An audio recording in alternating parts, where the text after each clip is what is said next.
Assalamualaikum warahmatullahi wabarakatuh.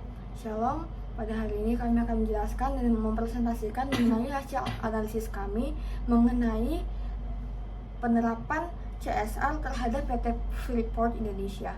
Sebelum itu kami akan mempresentasikan dan akan mengenalkan diri terlebih dahulu. Saya Hadia Betananda. Saya Aldarianti Dewi. Saya Akila Sasabila. Maka dari itu sikap perkenalan dari kami dan kami akan lanjutkan ke dalam pembahasan kami.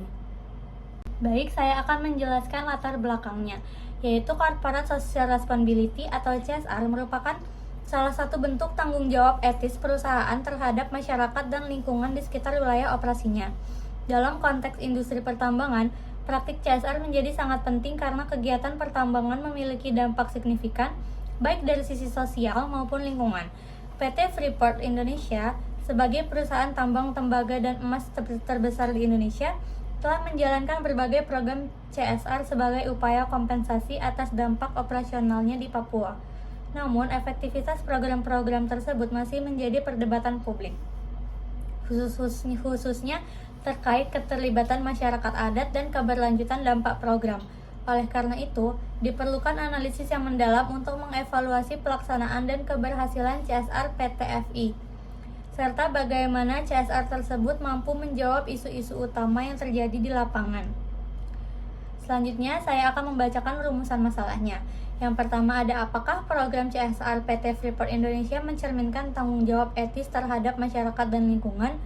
Yang kedua, bagaimana penerapan prinsip triple bottom line dalam program CSR PT FI? Apakah CSR PT FI bersifat strategis atau hanya filantropis? Selanjutnya, bagaimana proses analisis dan implementasi CSR yang tepat untuk PT FI? Selanjutnya, sejauh mana efektivitas CSR PT FI dalam menjawab dampak negatif kegiatan tambang? Selanjutnya, apa saja indikator keberhasilan CSR PT FI?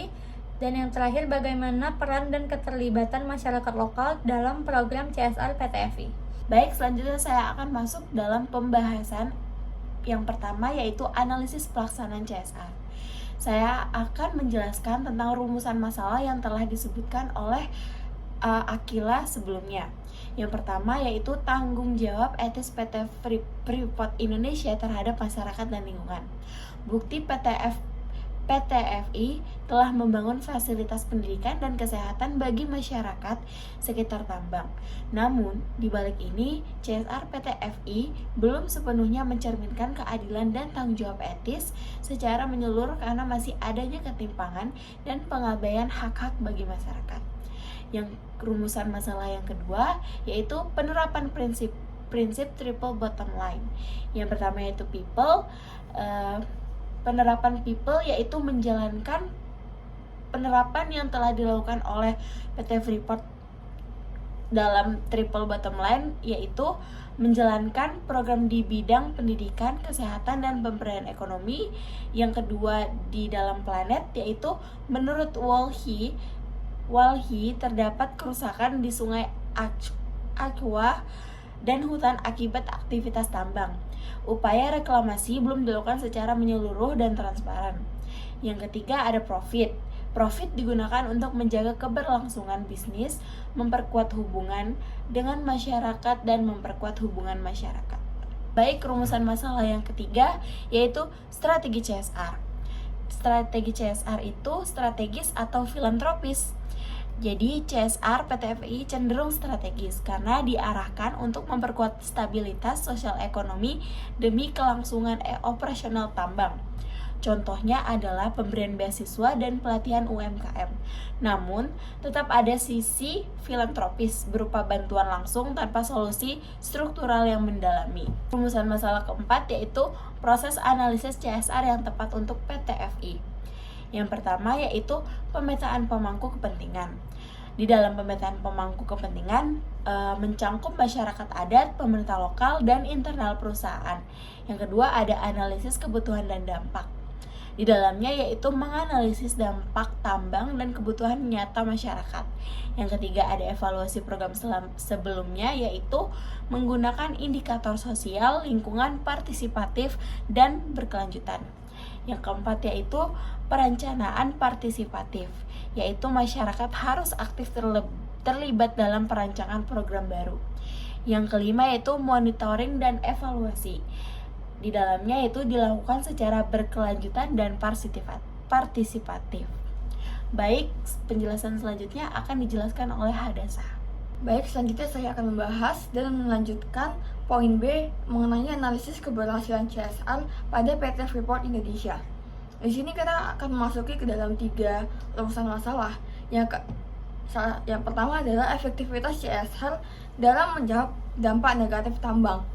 CSR PT FI telah mencakup pembangunan fasilitas umum dan pemberdayaan ekonomi. Namun, permasalahan seperti pencemaran air, konflik tanah adat, dan minimnya keterlibatan masyarakat adat belum sepenuhnya teratasi. Maka dari itu, efektivitas CSR PT FI masih dilakukan oleh berbagai pihak. Rumusan masalah kedua yaitu mengenai indikator keberhasilan CSR, yaitu dilengkapi oleh 4 aspek. Yang pertama ada sosial, lingkungan, partisipatif, dan juga keberlanjutan. Yang pertama sosial, peningkatan kualitas hidup masyarakat melalui akses pendidikan dan juga kesehatan. Yang kedua lingkungan, yaitu pengelolaan limbah dan pengurangan pencemaran. Yang ketiga partisipatif, yaitu sejauh mana masyarakat lokal dilibatkan dalam proses perencanaan dan juga evaluasi. Dan yang keempat berkelanjutan, yaitu dampak jangka panjang terhadap kemandirian ekonomi masyarakat sekitar. Dan yang terakhir, peran dan juga keterlibatan masyarakat lokal. Keterlibatan masyarakat lokal dalam program CSR PT FI dinilai masih terbatas, terutama dalam tahap perencanaan dan juga evaluasi. Agar program berdampak dan berkelanjutan, perlu peningkatan peran aktif masyarakat adat dalam pengambilan keputusan dan juga pelaksanaan program. Maka dari itu, dari hasil analisis yang kami sampaikan, kami menyimpulkan bahwa program CSR pada Freeport Indonesia menunjukkan adanya komitmen terhadap tanggung jawab sosial dan juga lingkungan.